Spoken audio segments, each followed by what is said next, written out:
Guys, so now I'm at the Performance Bike Fitter place. So it's in this really ulu corner. So we'll be over and let's see what we'll do today.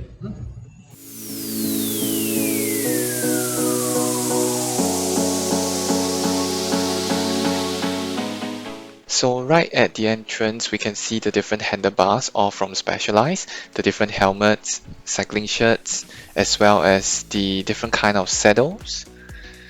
We can see gloves, shoes, and that's Mergin XL wheel, I believe, and cycling hats too. So from a distance here, we can also see the retail bike fit studio reserved for the more performant athletes.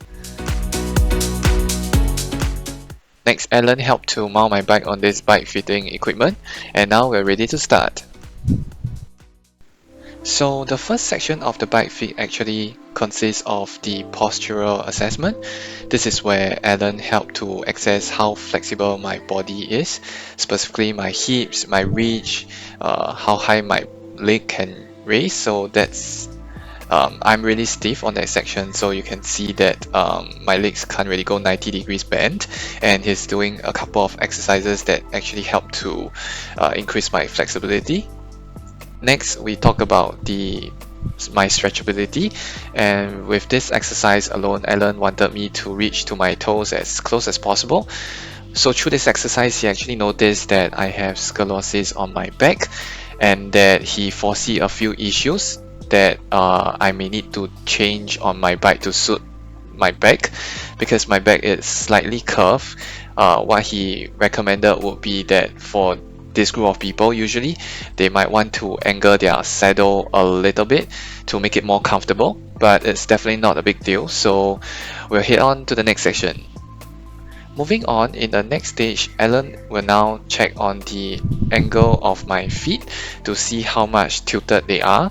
So using the special tool, he's able to check the specific angle on each of my foot. And this is extremely important because I have just recently started using cleat shoes about a week ago before this bike fit.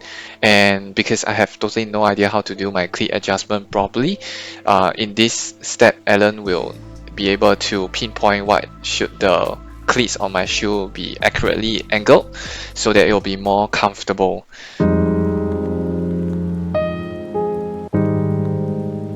So after the postural assessment, the next phase is actually mounting on the bike to see what are the areas that Alan can detect.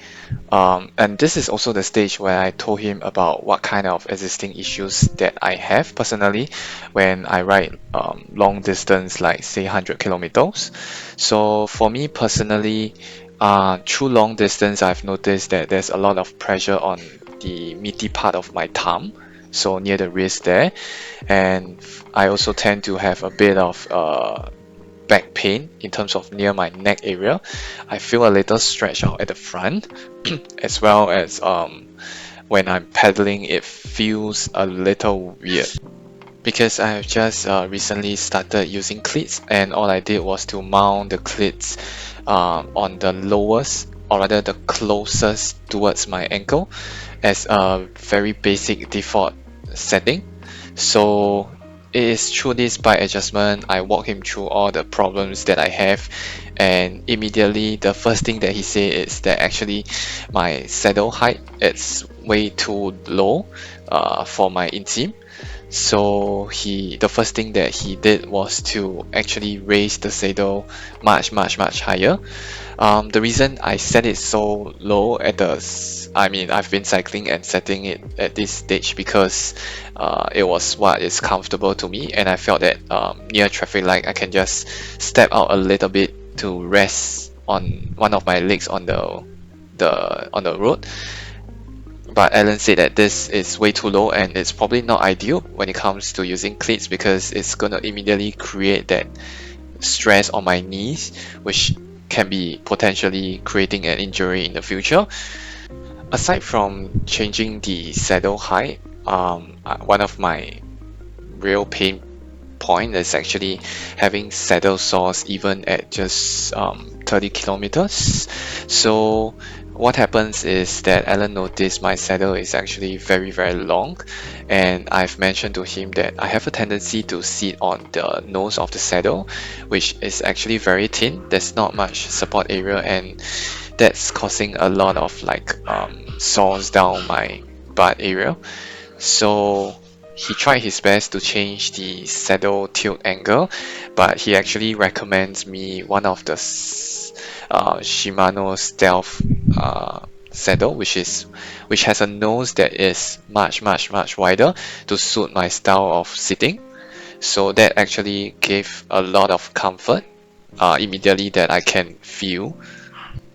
So to counter the, or rather to shorten the reach of my bike, because my handlebar is actually the integrated handlebar where the stem and the handlebar are combined together, I can't really change the stem to reduce its length. So what Alan did, he tried his best to access my posture in this situation to make good use of whatever he can to improve the pain that I'm feeling on my neck area.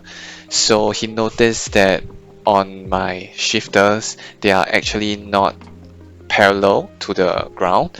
So it's actually tilted a little upwards that creates this, it creates more strain on my wrist, which is why I'm feeling more pressure than normally I would have been if the shifters are aligned parallel to the floor. So this is one of the things that he helped to do. And because of the choices, limited options that he can do to reduce the reach, he could only play around with the shifter's angle as well as the how forward or how backwards the saddle can be placed. So on the final adjustment, I actually noticed that my cleats were a little off in the sense that my right heel has been kind of touching the right crank arm sometimes, and it creates this really scratchy sound. And on the left hand side, my left feet felt the pressure, especially near the toes area. So this is something that I noticed when I just started using cleats, and I've talked to him about this problem, and he recommended me to use a wedge on my left feet where he put it near the meaty part before the toes.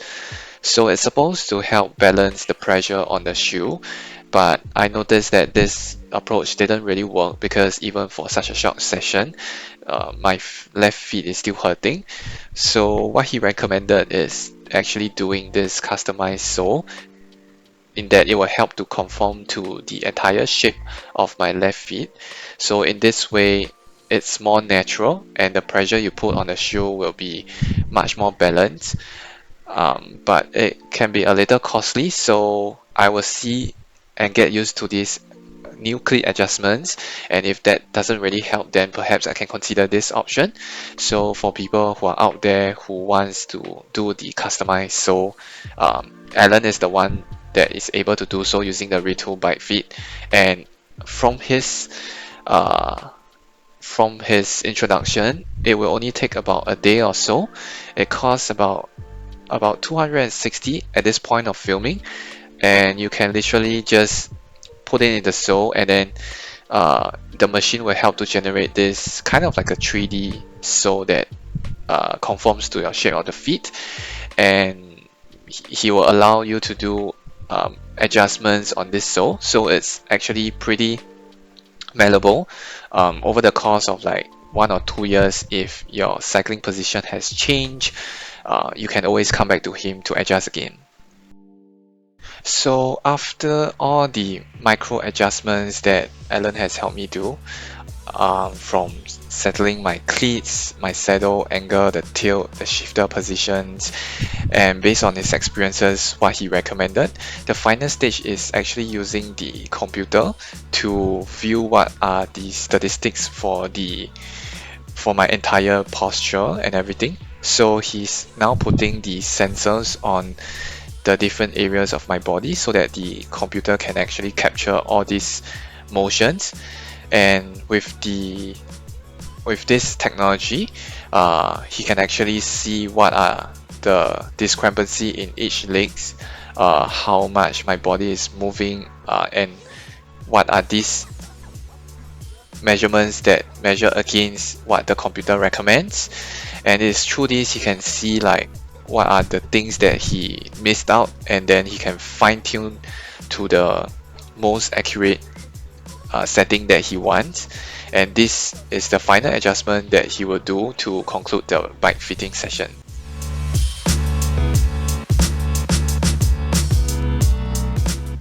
So after the final assessment done by this technology, this data are actually uploaded onto his computer, where they will show you each measurements that the computer took throughout the whole session. And what Alan did was he went through each of these measurements and tell me how much I'm differing. So he would tell me certain things like my pedal strokes, are they angled, and how bad my hips are rocking. So all these final details he's able to pinpoint out and actually suggest, oh, I could try certain things to help improve so that my posture is better, I'm more efficient on the bike. So I found this session really helpful because throughout my entire cycling journey, I don't know how efficient I was, and I don't know if I'm doing the right thing or not. I just pedaled naturally because I've been using flat pedals for the past 8 months or so, and transitioning to cleats was definitely very scary, and I wanted to be as comfortable as I can on the cleats so that I can go much further and much faster. So this session really helped me a lot.